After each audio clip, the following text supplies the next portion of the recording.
On a morning in 2002, a man in Indianapolis, Indiana, woke up in a cold sweat. His hands shook as he tried to block out the images he'd just seen in his sleep. But he knew these horrific images would not just go away on their own. They would keep haunting him until he did something about it. So he got out of bed, walked to his phone, and dialed 911.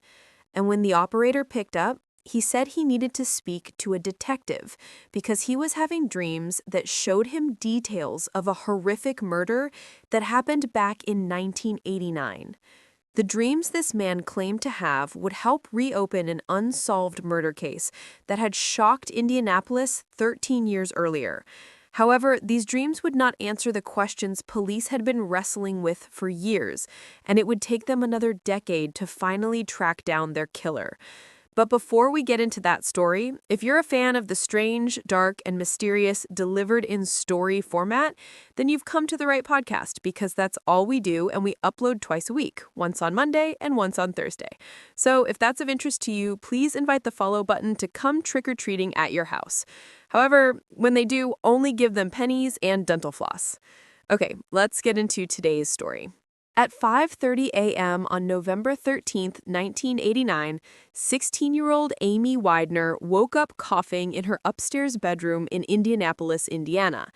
Amy's throat burned. She glanced over at the clock on her bedside table and saw how early it still was. Now, normally she would have slept a bit longer before getting up and getting ready for school, but she just kept on coughing, so she knew she was not going to be able to fall back asleep, and she knew she needed to stay home sick today. Amy heard a knock on her bedroom door, and her mother, Gloria, walked inside holding a 2-year-old little girl in her arms. Her mother said she'd heard Amy coughing and she wanted to check on her, but Amy barely even heard what her mother was saying. Instead, she was smiling at the little girl. In a big, animated voice, Amy said, "Good morning," and the little girl smiled back, reached out her arms, and said, "Mai," which was her name for Amy. This little 2-year-old girl was Amy's daughter. The girl's father was a friend of Amy's who was a couple years older than her, but he had never really played a role in the baby's life. When Amy's daughter was born, Amy had loved her immediately, but she'd also been terrified. She had no idea how she was going to raise a child on her own, and she thought her life as a normal teenager was basically over. But Amy's mother, Gloria, had done everything in her power to make sure that didn't happen. Gloria had played a huge part in raising this little girl. In fact, Amy's daughter often called Gloria Mom. And Gloria's help, along with the help from some of Amy's teachers, had allowed Amy to not only stay in high school, but to thrive. Amy got good grades, she was a cheerleader, she played clarinet in the high school band, and she even tutored other students in French, a language she absolutely loved. She had dreams of going to college someday, and most people who knew her just assumed she would grow up to be a really cool French teacher someday.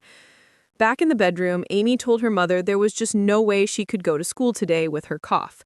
Her mother agreed and told her she could still take her baby to the babysitter like she usually did during the week, but Amy said to leave her at home. It'd be nice to spend the day with her little girl. Gloria said okay, and then put the little girl on the bed next to Amy, and then she walked out to get ready for work. As tired and sick as Amy felt, she couldn't stop smiling. She loved that her mother had made it possible for her to still just be a teenager most of the time. However, she missed her daughter a lot when she was at school, and so a day like today to be alone with her daughter was really special. While Amy sat and talked to her daughter on the bed, her older brother, JP, walked in. The siblings were only a year apart, and they were extremely close. They drove to school together every day and ran in the same circle of friends.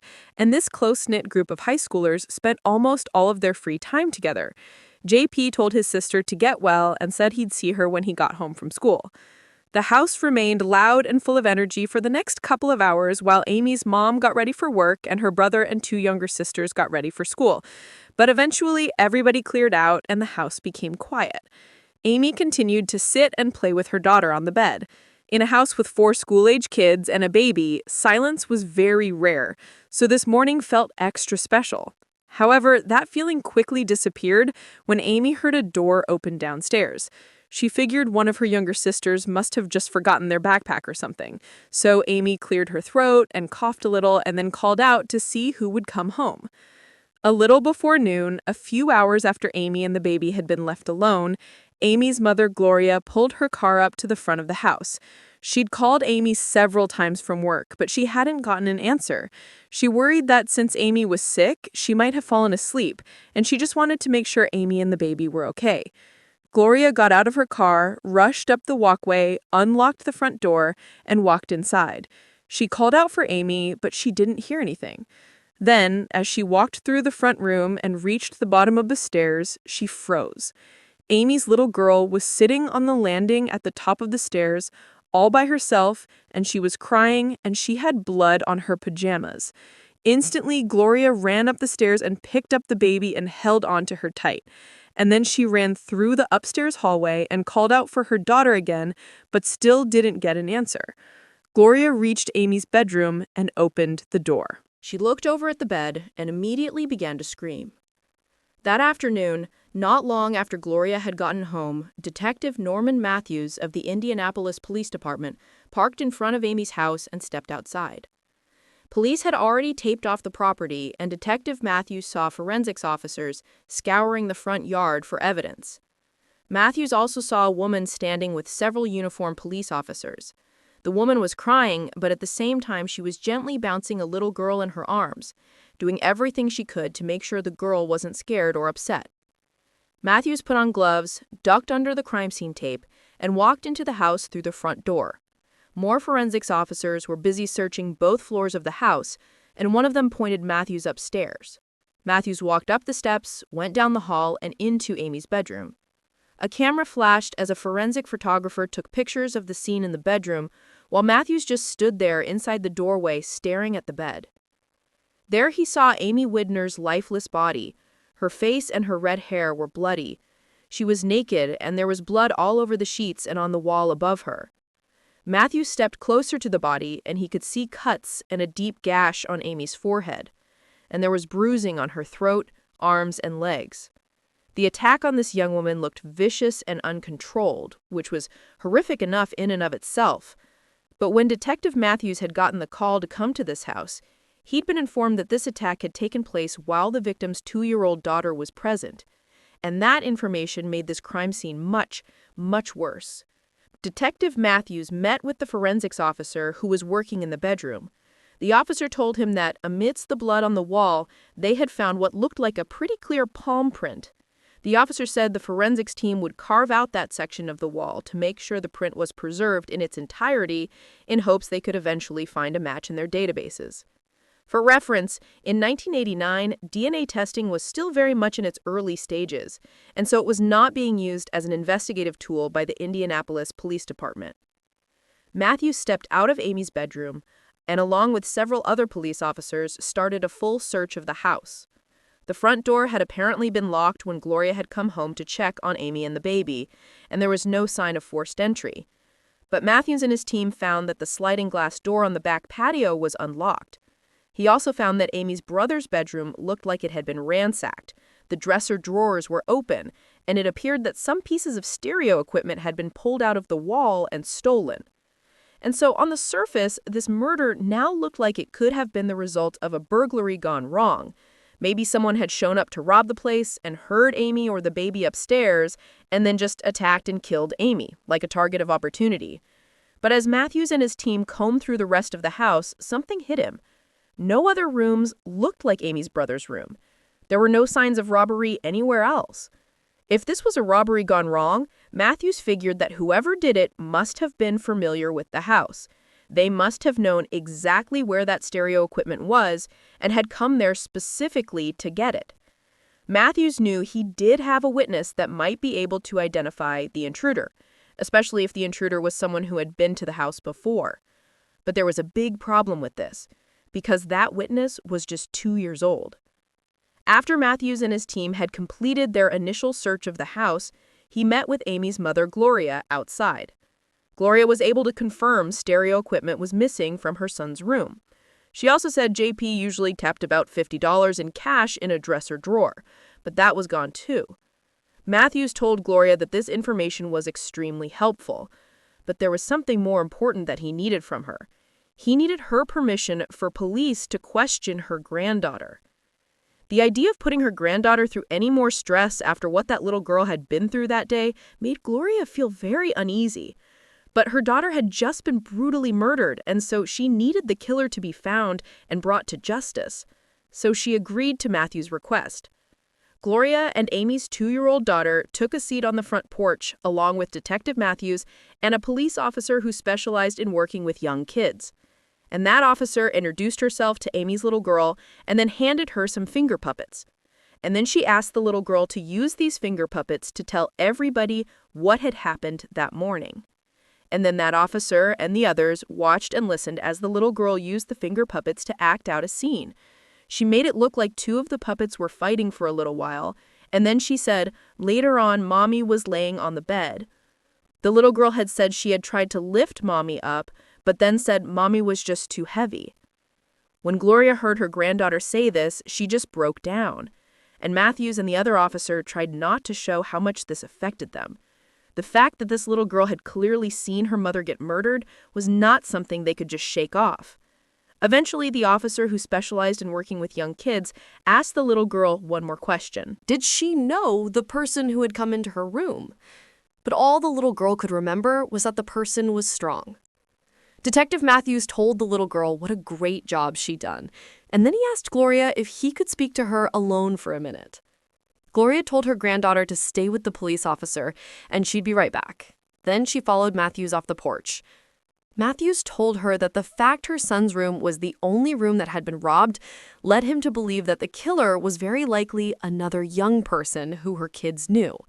And very likely, they knew in advance that the stereo equipment and the $50 would be in JP's room. So Matthews asked Gloria to come up with a list of names of people who were closest to Amy and JP. Gloria said that Amy and her brother JP hung out with a small group of friends.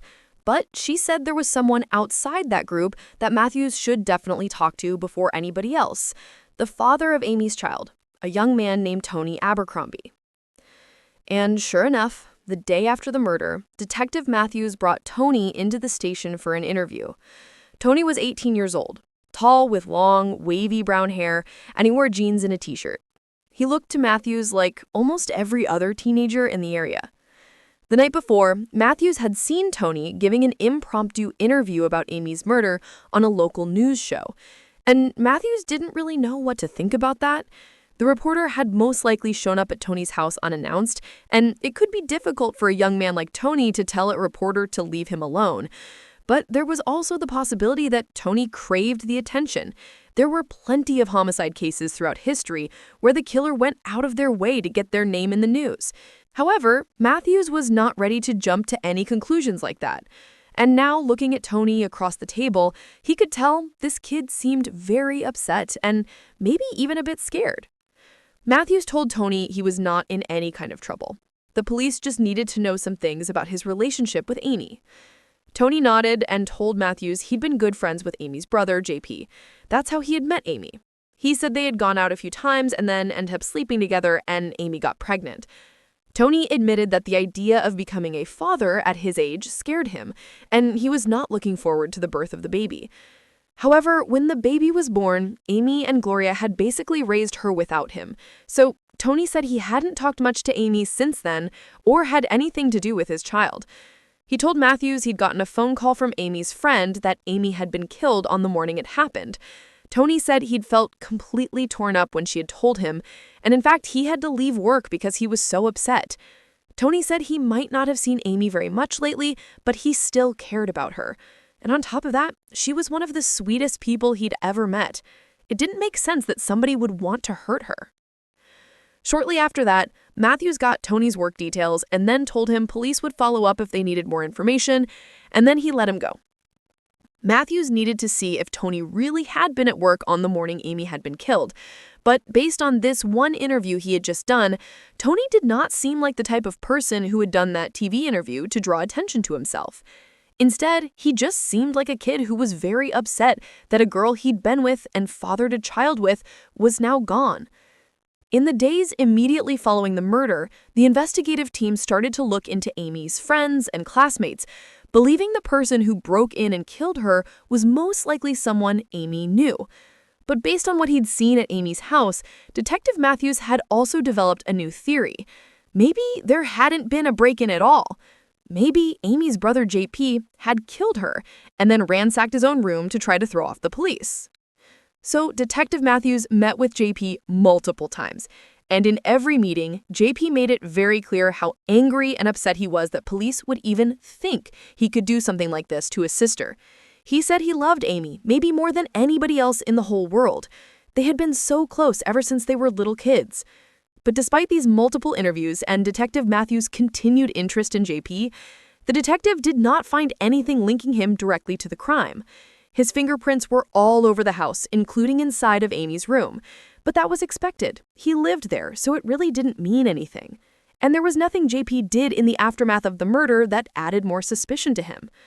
In fact, JP just seemed devastated by the loss of his sister. And then on November 17th, so 4 days after Amy's murder, when Amy's friends and family all gathered together for her funeral, JP shared countless stories about some of the best times he'd spent with his sister. He said because they were so close in age, it was like they weren't just siblings, they were more like really good friends.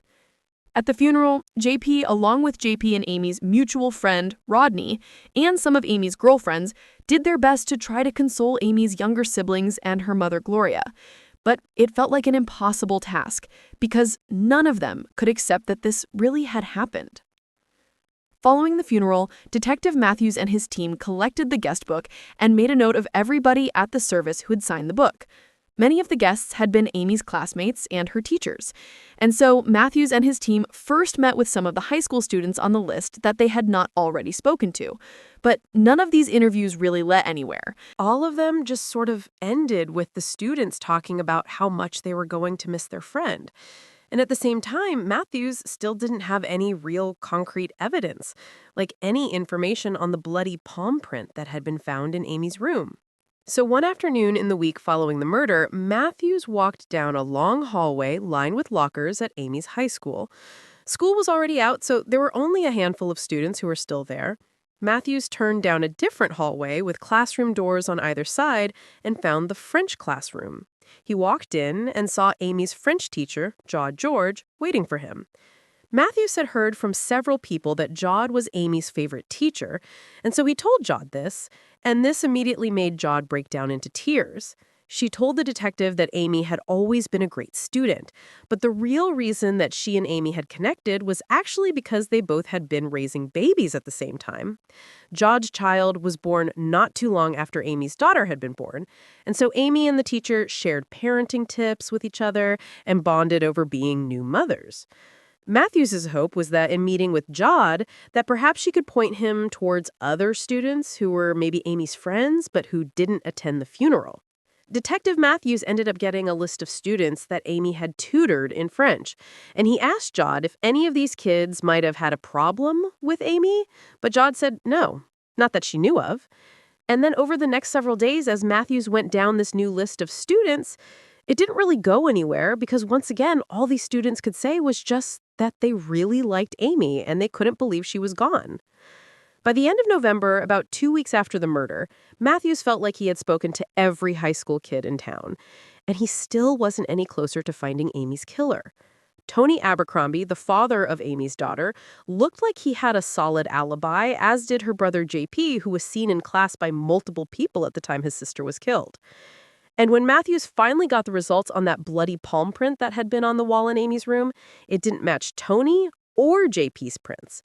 It also did not match any of Amy's friends that police had interviewed or any prints in any criminal database. So Matthews felt like he basically had nothing. And now he wondered if he'd just been plain wrong the whole time. Maybe Amy didn't know her killer and it was just some random stranger that had broken into the house and killed her. And if that was the case, it meant the suspect pool could basically include almost anyone. Matthews and his team continued to follow any potential leads, and they returned to the crime scene to see if there was anything they might have missed.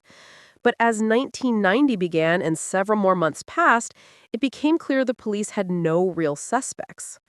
Amy's family still got together with Amy's friends and that French teacher Jaude to share stories and keep Amy's memory alive, but most of them came to believe that her murder would never be solved. And as even more time went by with no new leads, some members of the investigative team started to feel the same way. And eventually, Detective Matthews and the rest of the investigative team had to focus on new cases. And so Amy's murder case went cold. And it would stay that way for a long, long time. Fast forward to 2002, so 13 years after Amy's murder, Detective Roger Spurgeon, the lead cold case detective at the Indianapolis Police Department, got a call at his desk. And when he answered, he heard a man's voice.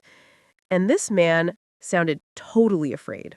The man told the detective that the previous night he had had these horrible dreams about the murder of Amy Widner that had taken place back in 1989. The man said he worked at the school where Amy had gone, so he had known her, but not very well. But now he was having these visceral dreams about her death, and so he felt like he just needed to pass on what he was seeing in these dreams because he believed maybe it could help police solve the murder, which in turn could make these terrible dreams go away. Detective Spurgeon just sat at his desk stunned by what he was hearing. Getting bizarre phone calls about old homicide cases was not totally unheard of. Usually they didn't lead to anything. But this man sounded genuinely upset. And so, operating on a hunch, Spurgeon took down notes on these dreams the caller was having. And after the call was over, Spurgeon pulled Amy's case file. The caller's supposed dreams did give a lot of details about Amy's murder, but for the most part, these details had all been covered in the press at the time of Amy's death, or in the years following. Spurgeon figured this caller was not the most dependable source, but he couldn't let this go. After all, this man could have details about the murder, not because he was dreaming it, but because he was involved.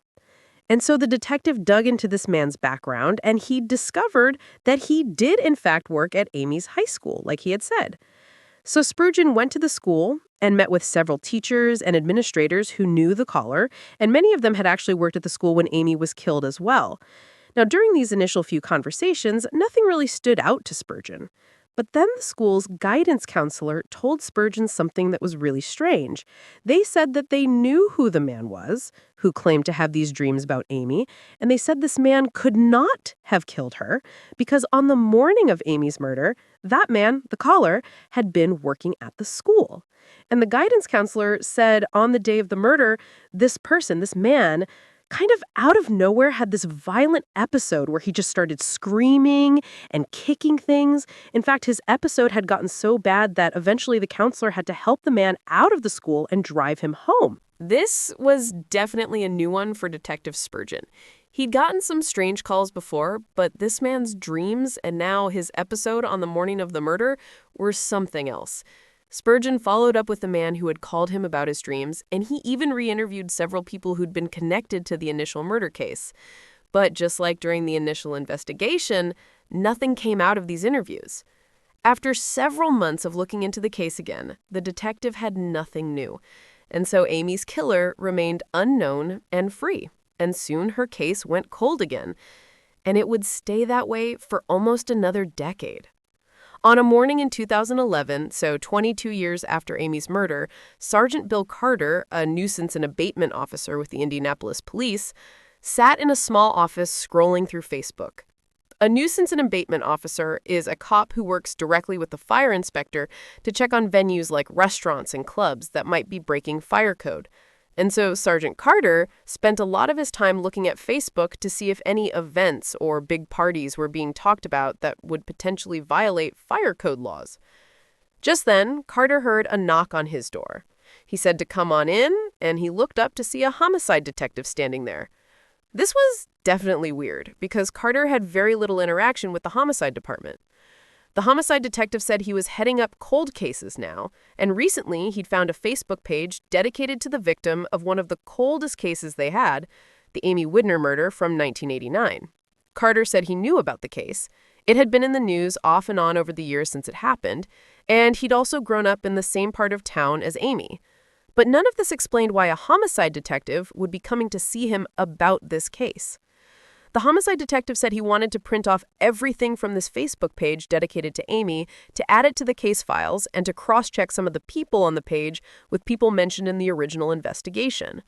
The problem was that he and the other homicide detectives didn't know how to print things off of Facebook, so he was hoping Carter could help them. Carter stifled a laugh and said he'd take care of it. The homicide detective walked off, and then Carter quickly found the Facebook page called Remembering Amy Widner. Even though Carter was familiar with the case, seeing photos of Amy as a happy teenager really hit him. And as he read through the comments on the page, he saw how many people were still deeply affected by this murder. It just seems so wrong that her friends and family had gone this long without any kind of closure.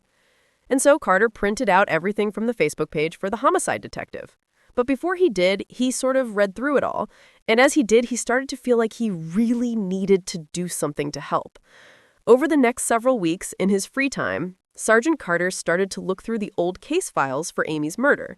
Now, normally, homicide detectives would not have wanted an officer from another department anywhere near their files, especially an officer who only dealt with fire codes. But Amy's case had remained unsolved for so long that they figured whatever Carter was doing couldn't hurt. Sergeant Carter regularly checked the Facebook page dedicated to Amy, made notes on the pages he'd printed out, and tried to see if he could connect anything to something in the original case files. He even reached out to several of Amy's friends and family members who'd been interviewed in the past to see if they had any new information to offer. For months, Carter's efforts weren't much different from the detectives who'd worked the case in the past. No new leads, no new evidence. Carter stuck with it, continuing to work Amy's case whenever he had the time. And on a day in June of 2012, now closing in on 23 years after Amy's murder, Sergeant Carter caught something in the case files that seemed to have gone overlooked for decades. At first, Carter thought he had to be wrong. Maybe he'd been spending so much time with the case, looking at countless pieces of paper and file folders that he'd just gotten confused or he was delirious or something. But when he looked at what he'd found in the case file again and checked it with the Facebook page and the notes he'd taken from the interviews he'd conducted, he was sure he had found something huge, something that apparently no other investigator had noticed. Sergeant Carter looked through the files one more time, found a phone number, grabbed his cell phone, and made a call. And he told the person who answered that he needed to speak to them as soon as possible about Amy's murder. On June 27th, Carter headed over to this person's house to meet them. But when he got there, the person was gone, and nobody seemed to know where they went. Soon, Carter found this person had emptied all their bank accounts, quit their job, and just disappeared without a word to anybody. Sergeant Carter couldn't believe it. For the first time in over 20 years, Indianapolis police thought they might be getting closer to solving Amy's murder. But now, the person they needed to talk to had fled. And for all Carter knew, this fugitive could be halfway around the world already. But the killer wanted to be sure she really was dead. So after that, they wrapped their hands around Amy's throat and they strangled her until they knew she had stopped breathing. Then the killer got up and ran out of the room and down the hall right past Amy's young daughter. Once the killer was back downstairs, they went into JP's room, threw open the dresser drawers, and grabbed the $50 out of one of them. After pocketing the money, they picked up some stereo equipment and then ran out of the house through the sliding door that led onto the back porch. As the killer ran away, they just hoped nobody had seen them and that maybe they would get away with the horrific act they had just committed against their best friend's sister. Rodney Dank, who was JP's best friend and who would remain close to the family following Amy's murder, had been Amy's killer. It turned out he was able to get away with his crime for over 20 years simply because of an oversight. Initially, the police had Rodney listed as one of Amy's close friends that they would need to interview, but for some reason, nobody ever spoke to him. Rodney did not get questioned in the initial investigation or in the secondary investigation when that man had called in to tell police about his dreams. This oversight was what Sergeant Carter, the nuisance and abatement officer, noticed when he started digging into Amy's case in his spare time. He saw Rodney's name listed in the guest book from Amy's funeral, and then he found Rodney mentioned in other notes from the investigation. But he didn't see any record of Rodney ever being interviewed, so Carter tracked Rodney down and set up a meeting with him. At the time, Carter did not have any idea if Rodney had a connection to the murder or if he could even offer any information. He just wanted to speak to Rodney because nobody ever had. But when Carter went to meet Rodney and realized he had fled, That immediately made Rodney the first major suspect the police had in the case in 2 decades. After police finally caught up to Rodney, they discovered that his palm print matched the bloody print found in Amy's room. And while Rodney was recovering in the hospital, he would confess to what he did to Amy. However, in his confession, he did not make it clear if he had gone to the house with that intent or if he had simply gone there to rob his best friend JP and then she had been a target of opportunity. It was also never clear if the man who called the police in 2002 really experienced those dreams that supposedly showed Amy's murder, and police also don't know what caused that man's violent episode on the day Amy died. However, they do know that that particular man who called in about his dreams had absolutely no involvement in Amy's death. Ultimately, Rodney Dank was sentenced to 65 years in prison. Sergeant Carter was named Investigator of the Year by the Indianapolis Police Department based on his work on this case. As for Amy's daughter, she was raised by Amy's mother, Gloria. And when she reached high school, she actually had Jod George, Amy's favorite teacher, for French. And when she graduated, Jod would tell her, "I just remember so many things about your mother and how your mother felt about you, and I know your mother would be so proud of you right now." A quick note about our stories. They are all based on true events, but we sometimes use pseudonyms to protect the people involved, and some details are fictionalized for dramatic purposes. Thank you for listening to the Crime Sense podcast. If you enjoyed today's story and you're looking for more bone-chilling content, be sure to check out all of our studio's podcasts. This podcast, the Crime Sense podcast, and also Crime Sense podcast, Medical Mysteries, Bedtime Stories, Wartime Stories, Run Fool, and Redacted. Just search for Crime Sense podcast wherever you get your podcasts to find all of these shows. To watch hundreds more stories just like the ones you heard today, head over to our YouTube channel, which is just called Crime Sense Podcast. So that's going to do it. I really appreciate your support. Until next time, see ya.